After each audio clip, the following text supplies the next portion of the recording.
Oh, you thought I wasn't going to talk? I was messing with you. I mean, it was fun as a little silent movie. But you got to see everything that really kind of matters right now to get you into this. So let's talk about it. The Max Hall bike repair stand for $42 from Amazon. That's right, that's what we're going to talk about today. And now that we're in the discussion, let's talk about some things. So, bike repair stand. Should you get one? Start out with that question. Yes. Yes. Yes. Yes. You should always know how to work on your own crap. If anything ever goes wrong in the trail, at least you'll know if you could fix it right there, or if you're gonna have to wait till you get home. I mean, wouldn't it be great to actually know how all the components work? Well, you know, it really helps out to find out how the components work by having a repair stand. And for $42, that's quite awesome, because other repair stands that can't even do half of what this does cost about $130. And that's like the Park Tools one. Now, let's not sit there and crap on the Park Tools one, because it's great. It's actually really good. But let me show you why I like this one for the price kind of better in a way. So let's look into some things. So let's get this bike straightened out a little bit. Okay, so we could twist around and we could move it whichever way and lock it into place. Now, there's going to be some issues in that sense that, as you see here, a lot of play.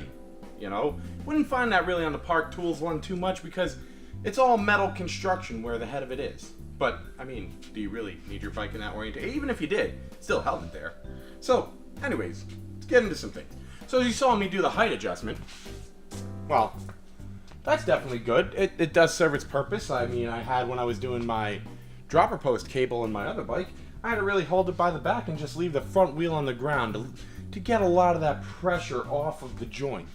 Because, to be honest with you, I don't have that much confidence in this part to hold that much. And that's where the Park Tools one is real nice. That $130 full metal construction arm. That's great. Now there's some things on this that are just awesome. So the metal construction legs and stuff like that, as you see, give us this great stability. It does have a great stability. I'm not worried of this thing toppling over by any means. And that's really big importance right there. Now, where the instability is just like this. But, I mean, let's get serious. I mean, seriously. Let's get real serious. Completely serious. Very serious.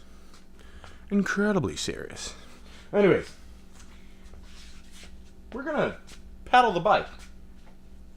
Okay. I'll shift the gear. Look at that. I shifted gears. Still shifting gears. It's fine. So I can press the brake. I mean, I'm able to do all my stuff on this. Matter of fact, with this, I rebuilt the shock, took that out, rebuilt it, bled all my brakes, indexed all the gears, and I did it with a repair stand. And like I said, you should always repair your own stuff.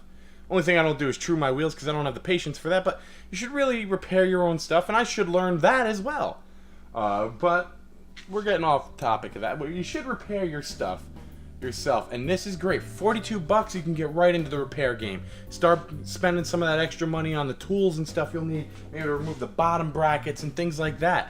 Because, I mean, if you're gonna sit there and spend all that money on other people to do it for you, I think you're better off spending all that money on having the stuff to do it for yourself. Unless you just have it like that and you could just pay everyone and you don't give a damn.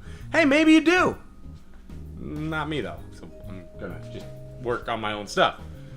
So, the main thing that this has an issue with is everything is all plastic joints. So yes, while this bar that's holding this over is metal, and all the bars that are holding this up except for the main bars, believe it or not, these are all plastic. They're scratching too, but they're all plastic. The legs though are metal, and this arm here is metal that holds the bike over. Now here's something that the Park Tools one can't do, and I like this, and you might say this is stupid, but anyways, and you get to see the metal part I was talking about, which is right here. But I can walk this thing completely 360 degrees around. And you say, well, why does that matter? Well, simple. I don't want to have to walk around to the other side. Maybe I like where I am, and I need this tray to stay here. You know, this tray that they give you that the Park Tools $131 one doesn't. You know, where it has a magnet spot and it can hold my Allen keys. It's got a place where I can put mineral oil and stuff like that. It's not the biggest tray, but it's a tray that helps me keep some stuff organized. But regardless, I can move the bike around, in which I couldn't do on more expensive models. Now, I did mention about how this has flex. You can already see this sliding off, as there is a line spot where it was and where it is now. I've had this slide off before.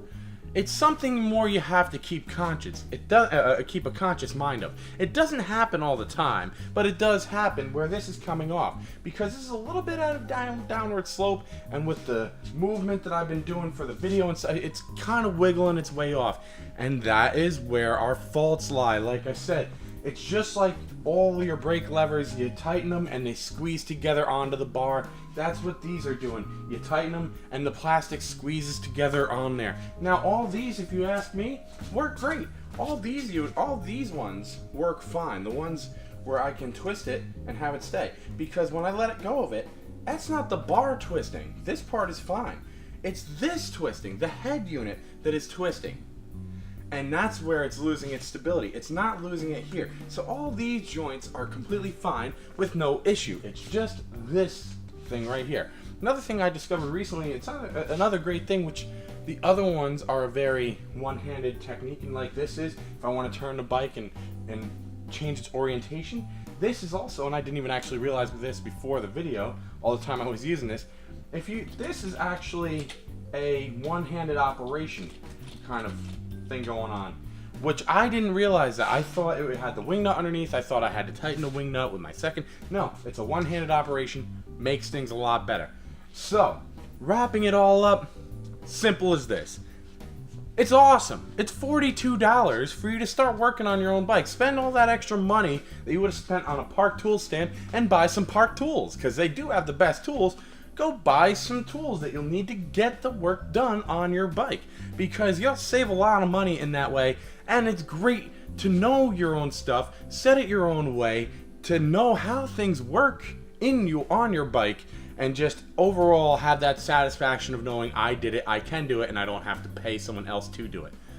But that really wraps it all up.